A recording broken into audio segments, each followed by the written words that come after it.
राधे राधे। वृंदावन के बहुत पास है नोएडा, दिल्ली। और अगर आप लोग इतने धीरे बोलोगे तो बात नहीं बनेगी, जोर से बोलना पड़ेगा और जोर से बोलना पड़ेगा। इतनी जोर से बोलो कि आपकी आवाज वृंदावन तक पहुंच जाए, प्रिया कांजू तक पहुंच जाए, बांके बिहारी तक पहुंच जाए। सो स्वीट यू आर, आप बहुत अच्छे हैं। व्यासपीठ पर विराजमान वागेश्वर धाम पीठाधीश्वर, बड़ा इसने हमको ज्येष्ठ भ्राता कहा। आज जब आप हमसे ज्येष्ठ भ्राता कहते हैं तो हम अपने आप को सोचते हैं कि ये कैसे, पर उनका बड़कपन है। और बड़े लोग ऐसे ही होते हैं, बड़े बड़ाई ना करें, बड़े न बोलें बोल। बड़े वही होते हैं जो दूसरों को आदर देते हैं, सम्मान देते हैं, वही बड़े हैं। और वो पूरा स्वभाव आपका है। तो मैं तो समझता हूं कि मैं इस लायक नहीं हूं, पर आप जो इतना प्यार और स्नेह देते हैं, मैं इस जीवन में तो ऋणी रहूंगा आपके इस प्यार का और इस ऋण का, बहुत ऋणी रहूंगा। आपने जिस तरीके से सनातन परंपरा को सोए हुए लोगों तक पहुंचाया है, वो अपने आप में एक मिसाल है। आज के युग में जीती जागती एक ऐसी सनातन की तस्वीर है जिसे देखकर प्रत्येक व्यक्ति सनातनी कम से कम गौरव से अपने सीने को तान लेता है। तो एक बार मेरी तरफ से महाराज श्री का आदर करेंगे और एक बार जोरदार ताली बजाकर सभी सनातनियों की तरफ से महाराज जी को कहेंगे कि आपका आभार है कि आपने सोए हुए लोगों में एनर्जी जागृत करी है, हमें फिर से जगाने का काम आपने किया है। तो महाराज जी को बार बार आप सबकी तरफ से भी नमन, बहुत बहुत आभार, इतने प्यार के लिए, इतने सम्मान के लिए। हमारे मध्य में जब मैं कल आने का प्रोग्राम बना तो चौहान साहब का प्रोग्राम फोन आया कि क्या आप कब जा रहे हो? मैंने कहा हम कल जा रहे हैं। बोले दोनों साथ चलेंगे। मैंने कहा इतनी भी आग मत लगाओ कि बुझ ना सके। बोले नहीं लगाएंगे नहीं, बस बुझाने का काम करेंगे, लगाने का काम तो हमने किसी और को दे रखा है इस समय, तो नोएडा में पूरे में लगा रखी है। बोले ठीक है, हम बुझाने का काम करने आए हैं दोनों। लगा तो आप रहे ही हैं पिछले 5 दिन से।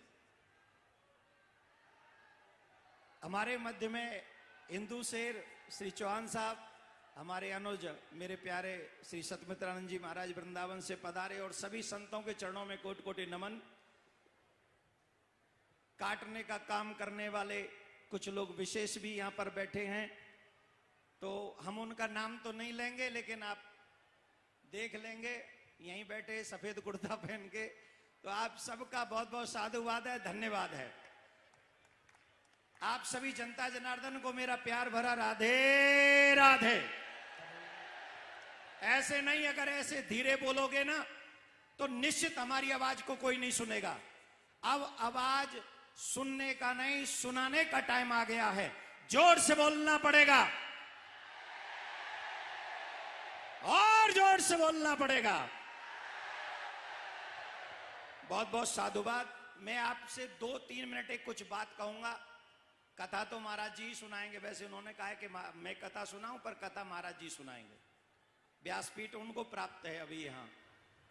मैं आपसे 2-3 बात कहने आया हूं। बताइए आपको राम जी से प्यार है कि नहीं? धीरे से नहीं, विभीषण मत बनो, इस समय हनुमान बनना पड़ेगा, अंगद बनना पड़ेगा, जामवंत बनना पड़ेगा।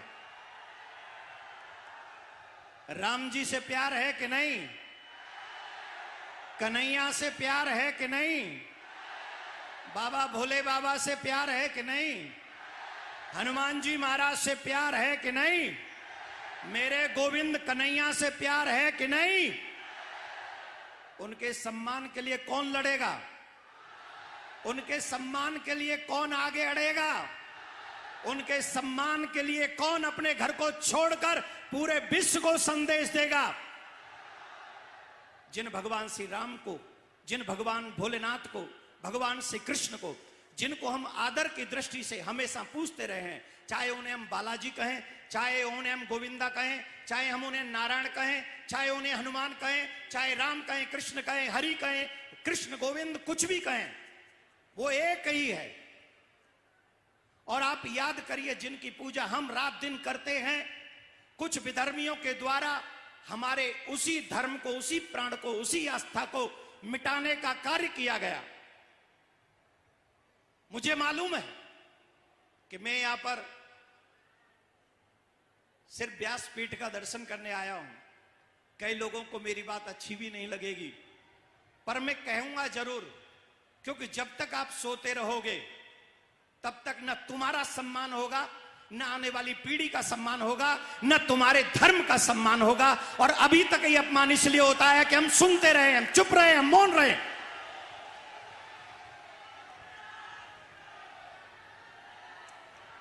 हमारी प्रॉब्लम यही है, हमारी समस्या यही है। ये मेरा काम नहीं है, ये मेरा एजेंडा नहीं है, ये मेरा मकसद नहीं है, ये मेरा उद्देश्य नहीं है। तो बताओ राम किसका है? बताओ कृष्ण किसका है? बताओ हनुमान किसका है? अगर ये सब हमारे हैं तो ये मुद्दे हमारे हैं। भगवान श्याम सुंदर की उस मंदिर को, उस प्रतिमा को 1670 में औरंगजेब ने तोड़ा, प्रतिमाओं को ले गया जामा मस्जिद में, आगरा में गाड़ दिया सीढ़ियों में। और आज तक उन्हीं सीढ़ियों में है मेरे गोविंद, मेरे कृष्ण। और हम लोग आज भी बिहारी जी जाते हैं, आज भी मथुरा जाते हैं, आज भी गोवर्धन की परिक्रमा करते हैं। 90% लोगों को पता ही नहीं कि आज भी सीढ़ी में भगवान बैठे हैं। तुम्हारा अपमान आज भी हो रहा है, उपहास आज भी हो रहा है। तुम जिसे पूछते हो उनके ऊपर वो पैर रखकर आज भी जा रहे हैं। मैं देखता हूं वृंदावन में सैटरडे संडे कितनी भीड़ होती है, कितनी भीड़ होती है। उनमें से 99% लोगों को नहीं पता होगा कि भगवान, तुम्हारे भगवान जिनको पूजने गए हो, वो मस्जिद की सीढ़ियों में पड़े हुए। ईमानदारी से बताओ, उन भगवान को लाना चाहिए कि चुप सिर्फ कथा करनी चाहिए?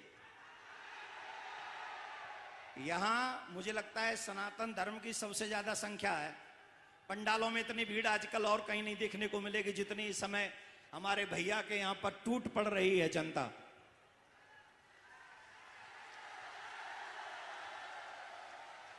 इसके बाद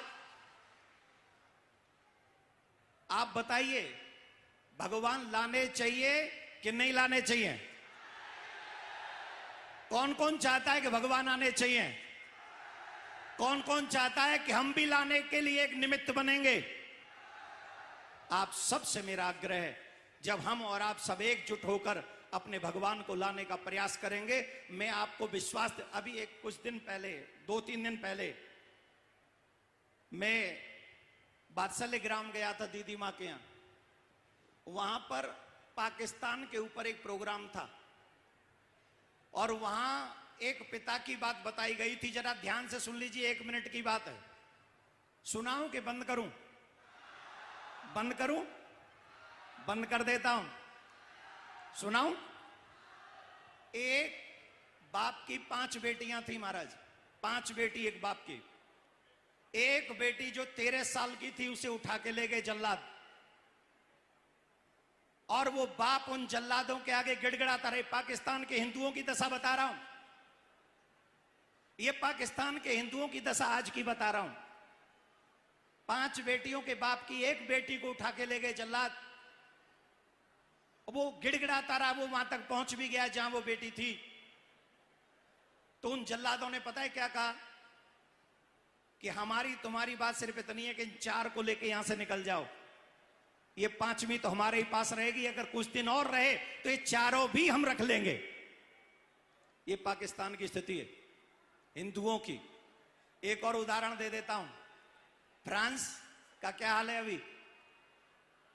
जवाब दो। न्यूज सुन रहे हो कि महाराज जी की कथा में मस्त हो? मस्त हो ना? मैं बता देता हूं, आजकल फ्रांस जल रहा है 15-20 दिन से। काय को जल रहा है? काय को जल रहा है? क्योंकि वहां वो बहुत संख्या में बढ़ गए जिनको शरण दी थी। और आज जो हम लोग कह रहे हैं कि हम मौन हैं, हम शांत हैं, ये हमारा मैटर नहीं है। बिजनेसमैन कहता है हम बिजनेस आराम से करेंगे, कथाकार कहते हैं हम कथा आराम से करेंगे, नेता कहते हैं हम अपने आराम से करेंगे। लेकिन एक दिन वो भी आ जाएगा जब हम आराम से कथा भी नहीं सुन सकेंगे। अगर हम चाहते हैं कि हम कथा आराम से सुने, आराम से कहें, तो इसके लिए बहुत जरूरी है मेरे प्यारेओ कि हम सबको अपने कन्हैया को लाने की, अपने धर्म को बचाने की और अपनी बहन बेटियों को सुरक्षित करने का प्रयास हम सबको करना ही चाहिए। राधे राधे। बोलो भारत माता की, भारत माता की, वंदे मातरम। जय हो। मैं अपनी वाणी को विश्राम देता हूं। धन्यवाद।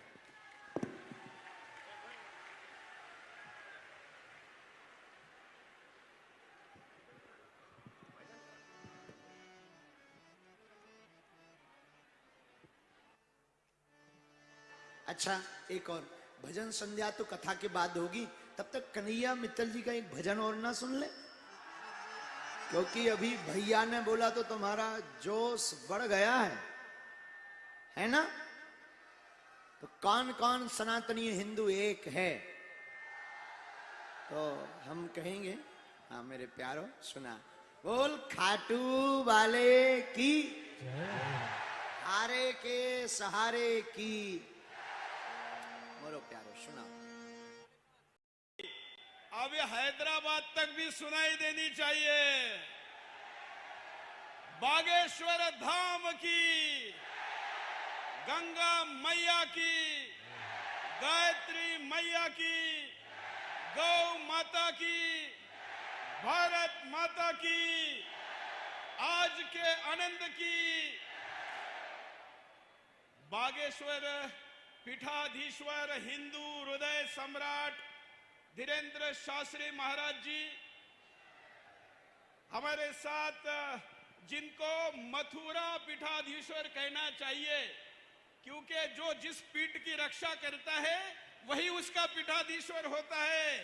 तो जो मथुरा की मूर्ति को मस्जिद की सीढ़ियों से लाने का संकल्प कर रहा है, ऐसे दूसरे हिंदू हृदय सम्राट देवकी नंदन ठाकुर जी हमारे बीच में, जिन्होंने अभी गीत गाया कन्हैया जी, बड़ी संख्या में इस पंडाल में खड़े सभी हिंदू शेरे को जय श्री राम। आज का ये कार्यक्रम केवल इस पंडाल में जो हिंदू शेर शेरनी है वही नहीं देख रहे हैं, बल्कि आज क्या होगा ये जानने के लिए कुछ गद्दार भी देख रहे हैं। उन तक भी आवाज जानी चाहिए कि सारा हिंदू एक है। आज महाराज जी ने पूरा हिंदुस्तान ही नहीं, विश्व भर में फैला हुआ हिंदू जगाया है। अभी अभी यह गीत हुआ और उस गीत में कन्हैया जी ने कहा कि पूरे हिंदुस्तान पर भगवा लगाना है, पूरे भारत पर भगवा लगाना है। मैं आज का ये उत्साह और आपके शक्ति को देखते हुए कहूंगा कि ये भारत का मतलब, इन्होंने जो भारत पर झंडा लगाने की बात की, इसका मतलब अखंड भारत पर भगवा लगाना है। यह हमारे पुरखों का संकल्प है। हो सकता है कि आज संख्या में पाकिस्तान में मुसलमान ज्यादा हो, लेकिन जब पुरखों का संकल्प है और इतनी शक्ति साथ में है, तो हमारे भारत का नक्शा छोटा नहीं बड़ा होना चाहिए कि नहीं? और इसलिए अखंड भारत पर भगवा लगाएंगे। मित्रों, जो संकल्प यहां पर महाराज जी ने किया कि मथुरा की मूर्तियां आगरा के मस्जिद के सीढ़ियों में हैं, और गीत में कहा गया कि 2 मंदिरों को और मुक्त करना है, मथुरा और काशी। इतना ही नहीं, छत्रपति शिवाजी महाराज का संकल्प है 4 लाख मंदिरों को मुक्त करना है। 4 लाख करेंगे कि नहीं? करेंगे कि नहीं? और ये करने के लिए इस पीठ ने जो अलग जगाई हुई है उस अलग को, और ये कोई हम नया शगुफा नहीं छोड़ रहे कि हम 4 लाख का आंकड़ा लेकर आए। 26 अप्रैल 1645 को छत्रपति शिवाजी महाराज ने रायरेश्वर महादेव मंदिर पर संकल्प लिया था कि यह हिंदू राष्ट्र बनेगा। आज उसके स्थापना को 350 वर्ष हुए हैं, 350। तो हम जो यहां कह रहे, महाराज जी कह रहे, यह हमका व्यक्तिगत संकल्प नहीं है, यह छत्रपति शिवाजी महाराज के संकल्प को हम सबको मिलकर पूरा करना है। और यह हिंदुस्तान हिंदू राष्ट्र था, यह हिंदुस्तान हिंदू राष्ट्र है, और यह हिंदुस्तान हिंदू राष्ट्र, हिंदुस्तान हिंदू राष्ट्र। महाराज जी 2 वर्ष पहले मैंने दिल्ली में हिंदू राष्ट्र की शपथ ली तो मेरे ऊपर एफआईआर हो गया। उन्होंने कहा कि यह हेड स्पीच है। क्या हिंदू राष्ट्र की बात करना हेड स्पीच है? क्या हिंदू राष्ट्र की बात करना हेड स्पीच है?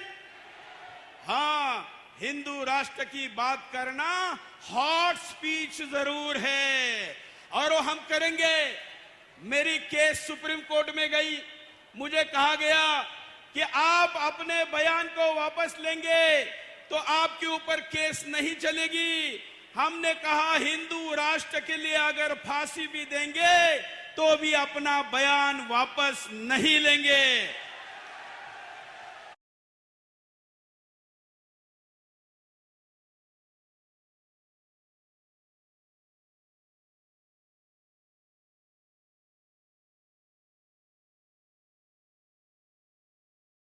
और अभी महाराज जी ने तो इसका शंखनाद किया है, तोफ जगाई है। आज के इस मुझे कुछ आयोजकों ने कहा कि देरी क्यों की, 2-3 दिन हो गए कथा शुरू हुई। मैंने कहा महाराज जी ने कृष्ण जी को आज लाया है तो सुदर्शन तो उसके बाद आएगा ना। तो आज कृष्ण जन्म है, सुदर्शन आपके साथ है। मैं सुदर्शन के करोड़ों दर्शकों की तरफ से यह वचन देता हूं कि महाराज जी, हम कल भी आपके साथ थे, आज भी आपके साथ है, और आने वाले दिन में भी आपके साथ रहेंगे। सुदर्शन का नारा है, सती सैनिक संत को सताए तो हमको बताए। ये वचन देते हुए मैं अपनी वाणी को यहाँ पर विराम देता हूं और इस आंदोलन को पुनः पूरे समर्थन की घोषणा करता हूं। मेरे पीछे से 3 बार कहना है। मैं कहूंगा जयतु जयतु, आप कहेंगे हिंदू राष्ट्रम। जयतु जयतु,